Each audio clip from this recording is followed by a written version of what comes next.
Hey guys, Board Now back with you, and on this video I will be reviewing a brand new movie, and that is Selah and the Spades. It's a new teen drama which is on Amazon Prime now. It recently was put up over the last couple of weeks, so if you're a Prime member you can check it out for free now. So I'm going to give my thoughts on it. I believe it's a debut feature, first time director, and it's a drama set at a boarding school where the title character Selah, who's played by Lovey Simone, who's a newcomer pretty much, she runs like this faction called the Spades, and it's very much playing off like the sort of class and race sort of thing, where the Spades are like an African American group, and it's almost like they're sort of rebelling against the more privileged white middle class group who are called the Bobbies, who's led by, appropriately enough, a girl called Bobby. And at the start of the film, they're like getting ready for the traditional like dance which they put on at the boarding school, and both like the main factions are like meant to be involved and prepare the dance, but there's all sorts of politics that's going on. There's like this debate over like this water sort of policy. But the other side of it is then Selah and her gang, the Spades, they run drugs out of the boarding school. So they actually there's a drugs type plot, and it's all kind of kept under wraps. But there's sort of like there's a knowledge from people within the school that then this sort of things go on. And I guess in an almost clueless type plot, we get Selah like recruiting this new member, this character Paloma, who I guess is the other sort of main character of the film. She's played by Celeste O'Connor, another sort of fresh-faced new actress. And she's new to the school, so she doesn't really know anybody, at this point doesn't really fit in. So Selah takes her under her wing, her responsibility, and she plans on like sort of training her, moulding her in her style. And the idea is that she'll become her successor once she moves on. So she'll take over from Selah. And then we get the sort of plot, as I said, a bit like Clueless, where in a way Paloma grows and she becomes something else. She almost, this idea is, you've turned her into a monster type thing. But there are sort of complications with that along the way. It doesn't quite play out how you would expect. And then there's another sort of subplot where you have Selah's friend, her longtime friend, he's called Maxie, and he's played by Jerome, if I can say that right. But over the course of the film, there's a bit of tension there, and there's a plot where their like manifest, or their merger, their ledger, I should say, that is to do with selling the drugs, that goes astray, goes into like the rivals' hands, and that causes a big stir. And so there's sort of that Selah suspects there's like a rat, as she puts it, in the fox house. I think that's the term. This film has its own sort of language. So that's the setup mostly. And in terms of did I like it? I did. I liked it a fair bit. I thought it was a good sort of twist on the typical teen sort of drama. I think it definitely subverted a lot of expectations, definitely played with classic tropes of the genre. And it had a really good style, this really effective sort of distinct style to it, which gave it a different sort of mood. I mean, it's very confronting of certain things, very, very challenging and stylish. So you get this early scene where Selah, she's in the gym with like her group, and they're sort of all dressed as cheerleaders, and she does this thing where she addresses the camera, looks straight at it, and is talking about how, you know, sexist this whole thing is, the fact that boys can kind of do what they want in this sort of place. You know, they can hit on a girl and they can dominate, and you can't really challenge, like saying a woman or a young girl doesn't have the power to do anything about it. But it becomes this empowering sort of thing where they address the camera, and she makes this point about, well, when you're 17, you're just screwed, basically, a 17-year-old girl. But then she does this thing where it's like,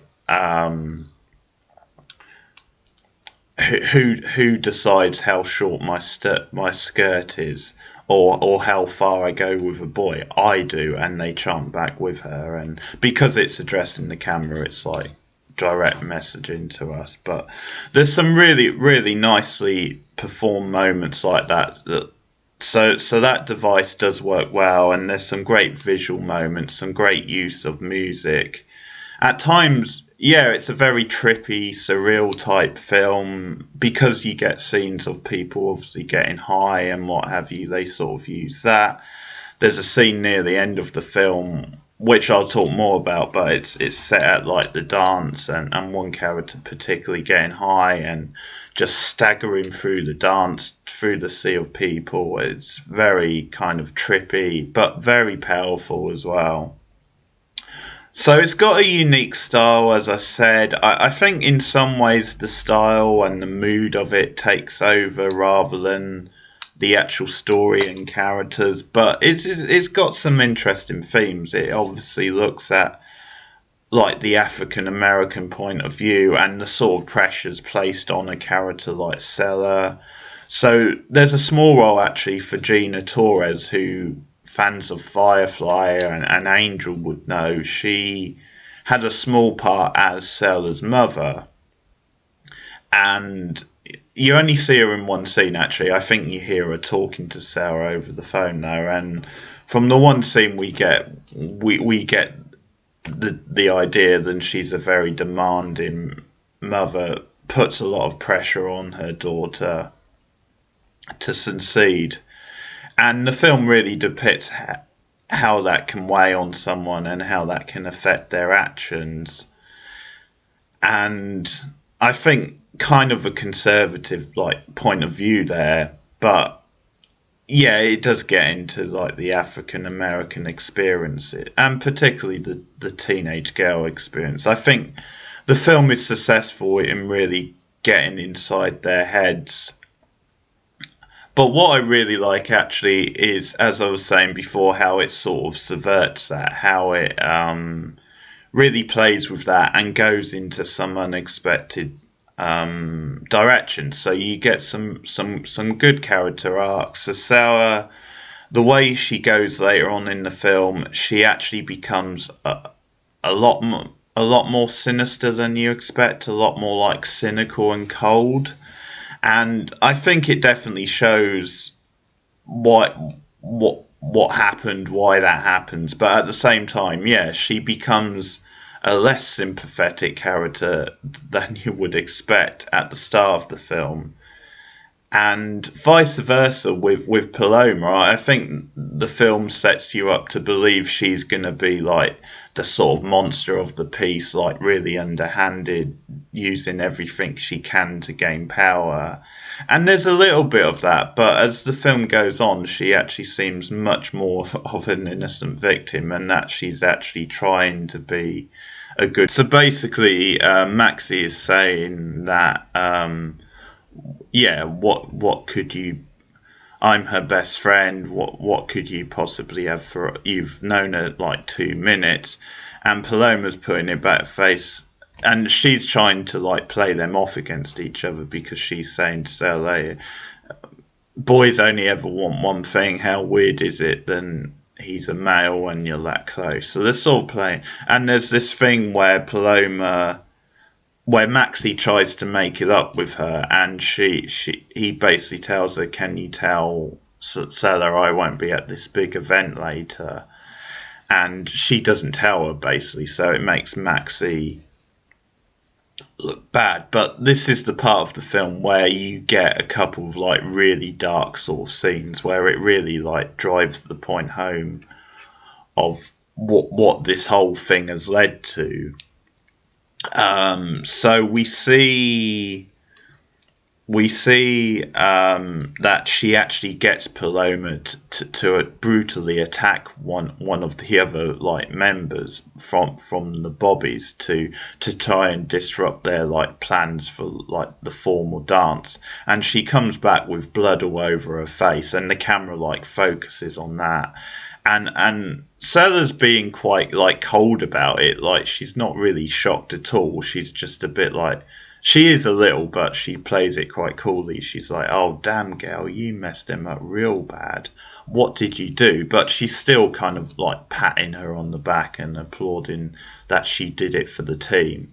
But because it focuses all on on Paloma and her face and the blood, it's really, really, really disturbing and intense, and great performances. That's the other thing. The cast are really good. They're sort of mostly new actors, and they're really raw and intense. I think they feel very natural. I mean, actually, Celeste O'Connor as Paloma really stood out to me, especially in this sort of scene and the scene at the end.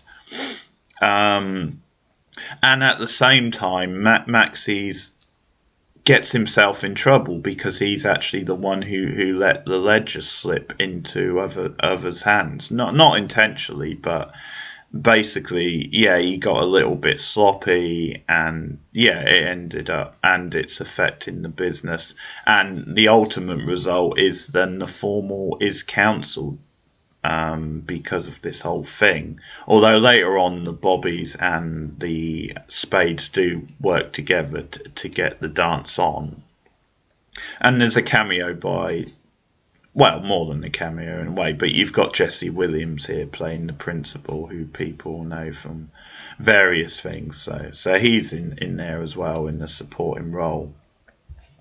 But yeah, after this comes out, then it was Maxie who let the ledger slip. He's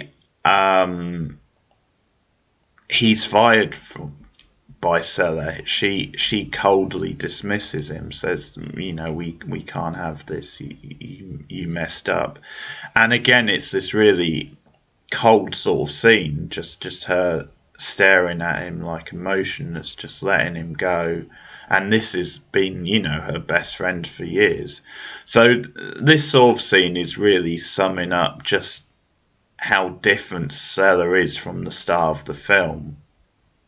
So at the start of the film, she's all very like cut off and cold, but it's more like isolation, because actually for all the good like musical performative moments, I think some of the more effective scenes are actually like the ones where you have dead silence and it's just focusing on like their facial expressions. So Selah just sitting on her own, like reading a book or making notes, while the Bobbies are like getting involved in this really like spirited debate off on the other side of the green.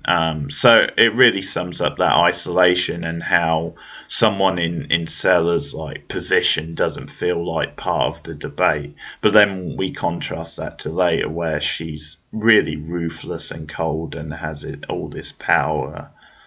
But that's kind of the twist in the film, is the fact that she ends up being like the ruthless, sinister one, who like is just desperate to like wrestle back control and keep control, and becomes very jealous of Paloma. And Paloma ultimately, although she does one or two murky things, is actually the more sympathetic. And her and Maxie make it up as well. But it sort of builds to like this big sort of ending where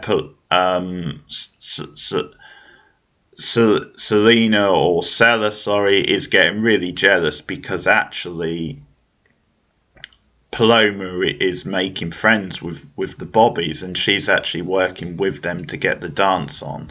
And that's another interesting thing. Then it doesn't actually focus that much on the Bobbies, and I sort of thought they might be portrayed as more like snobby and ruthless, and you might get more into that, but you don't see that much. But you get Bobby, whose actress actually is 27, which is pretty amazing when you see her here. She does not look 27. But yeah, she starts talking to Paloma and starts telling her things about Selah's past and dark past, and the fact that also the previous girl to hold her position was mysteriously killed. So I think that's obviously had an impact on Selah. But it builds to the dance at the end, and Selah actually drugs Paloma on the way to the dance, and she starts staggering around, and Maxie's there. She's like, "What?" And he's like, "What the hell are you doing?" And it builds to this dramatic end where they both actually come around and they follow Paloma out of the dance. And they're there for her. They're both there for her. They both help to carry her away. But the final shot is really intriguing because it really makes you question who has the power or what exactly is going on, because it's just a shot that's focused on the three of them. Obviously, Paloma in the middle because she's being carried. But yeah, who has the power? Like even the moment before that, because when they're walking up to her, it's sort of done in like sort of slow motion, or there's a certain vibe to it where can Selah trust the two of them, but then who has the power when they're being carried away? Again, I think it plays with that anyway, is what I'm trying to say. It plays with this idea that maybe Selah can't trust these two. Maybe they might, because they've both been burnt by her, maybe they all both like band together to try and overthrow her. Or yeah, it could be read as the opposite, because Selah at the end seems to have like realised, oh my god, what have I done here? That this is just wrong. But then obviously that could be a trick. That could be just a power play, or her just doing what appears to be the right thing. So it definitely plays with your expectations at the end, and it does leave it quite ambiguous. I mean, if you want to, you could just read it as quite a positive ending where the three friends like come together and that's it. But it certainly hints there could be something more, and it's up to you really. So I do really like the ending. So overall, I'm very positive. I really like the style. I think it does something very different with the genre. Great performances, really raw performances. There's actually not much comedy. I thought there'd be more comedy in this sort of film. I think there's like sprinklings of like black sort of comedy, the odd sort of funny line, but overall it's actually sort of darker than you would expect it to be, which is probably to be applauded. But yeah, it does have that alternative Clueless type feel to it. But my only complaint is that maybe they could have done more with the characters and the story. And yeah, I think it could have been developed a little bit better. But then who's to say you might have lost some of the intensity and some of like the moments if they expanded too much? I don't know. But it's interesting because I read on the wiki page that they are planning a TV version of this, and I can really see it working as a TV show. I can see them really fleshing out these characters and doing something a bit different. I think the film works well for what it is, but yeah, the TV show could be interesting. I would certainly give it a go, and if they can bring the cast back, that would be great. There's no reason they can't. It's virtually unknown cast, at least in the main roles, but we'll see on that. I would certainly check out the TV show. But yeah, that's my only complaint, is the fact that maybe the story feels a bit undeveloped at the time. Maybe they could have done a bit more with the story, but it's a really strong debut, a really promising debut, and as far as ratings go, I'm going to give it a 7 out of 10, a strong 7 out of 10. It's not quite really great, so moving into like the 8 out of 10, but I think it's one that could grow as it moves on, as I see it again, because I think when you watch it the first time, it does have this kind of odd sort of style to it, and you're not quite sure if everything quite works, but it certainly intrigued me, and I will definitely watch this again. So 7 out of 10 I'm going to go. So that's Selah and the Spades. If you've seen the film, then please let me know your thoughts in the comments below. Like and subscribe. Also contact me on Twitter if you have any thoughts or any questions, any suggestions for other films I could do. But that's my review of Selah and the Spades, and I'll be back with more movie reviews soon. I'll see you guys soon. Goodbye.